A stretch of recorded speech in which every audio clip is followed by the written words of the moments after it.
نفس لا تجزی نفس عن نفس شیئا، کہ کوئی بھی نفس کسی کے کام نہیں آئے گا۔ حضرت عائشہ رضی اللہ تعالیٰ عنہ نے جب نبی اکرم صلی اللہ علیہ وسلم سے یہ بات سنی تو انہوں نے فرمایا کہ اللہ کے نبی کیا ہم بھی انہی لوگوں میں شامل ہوں گے؟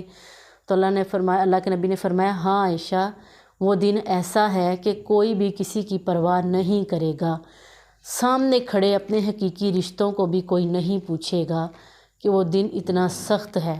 اللہ تعالیٰ ہمیں اس کی سختیوں سے بچائے۔ اور اللہ تعالیٰ کہتے ہیں کہ جب ہم نے فرعون سے نجات دی بنی اسرائیل کو، فرعون جو ہے اس کا واقعہ سبھی لوگوں کو پتہ ہے، کتابوں میں بھی پڑھا جاتا ہے، ویسے سنایا بھی جاتا ہے، اور قرآن مجید میں بھی اس کا ذکر ہے کہ جب فرعون کو خواب آئی تو اس نے اپنے نجومی سے پوچھا کہ میں نے اس طرح خواب دیکھی ہے کہ میری سلطنت کو، میری بادشاہت کو خطرہ ہے۔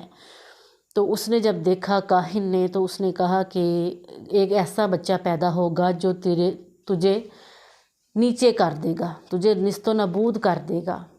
اب جب فرعون کو یہ بات پتہ چلی تو اس نے کیا کیا، اس نے بنی اسرائیل سے، یعنی نجومی نے یہ بھی بتایا نا کہ بنی اسرائیل میں سے، یعنی تیری قوم میں سے ہی ایک ایسا بچہ پیدا ہوگا جو تیری بادشاہت کو ختم کر دے گا۔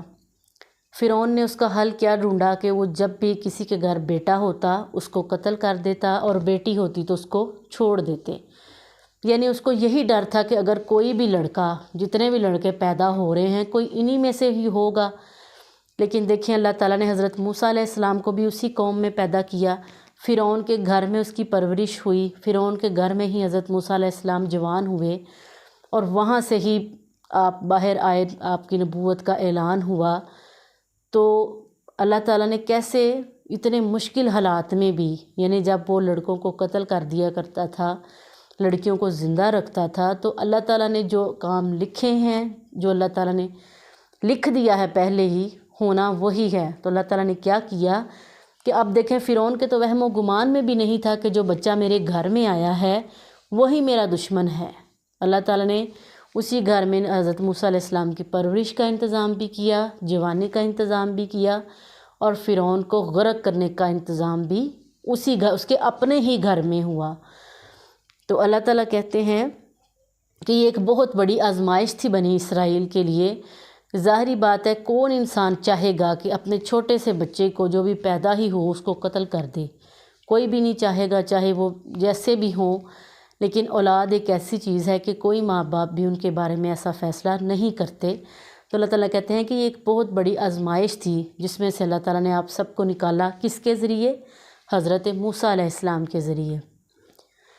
اور پھر اللہ تعالیٰ نے فرعون سے آپ کی جان کیسے چھڑائی کہ سمندر میں 12 رستے بنا دیے۔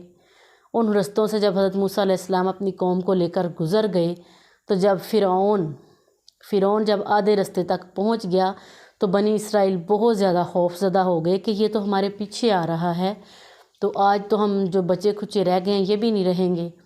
لیکن حضرت موسیٰ علیہ السلام نے ان کو حوصلہ دیا، صبر کی تلقین کی، اور جب فرعون اور اس کی قوم آدھے رستے میں آ گئے تو اللہ تعالیٰ نے لہروں کو کیا حکم دیا کہ مل جاؤ۔ سمندر کا پانی آپس میں مل گیا، وہ رستے ختم ہو گئے۔ تو کیا ہوا کہ فرعون اور اس کی قوم غرق ہو گئی، اور باعث عبرت کے لیے فرعون کی لاش کو سمندر نے اٹھا کر باہر پھینک دیا۔ کس کے حکم سے پھینکا؟ اللہ کے حکم سے، جو آج بھی رہتی دنیا کے لیے، بلکہ بہت سے لوگ اسے دیکھنے بھی جاتے ہیں۔ مصر کے عجائب گھر میں اس کی لاش کو خنوط کر کے محفوظ کیا گیا ہے۔ وہ ہمارے لیے ایک عبرت ہے۔ یعنی دیکھیں اب وہ اتنا بڑا بادشاہ تھا، اتنی دیر اس نے حکمرانی کی، لوگوں پہ ظلم بھی کیے، اچھے سلوک بھی کیے، ہر چیز اس کی دسترس میں رہی، لیکن انجام کیا ہوا کہ وہ اپنے آپ کو پانی سے ہی نہیں بچا سکا۔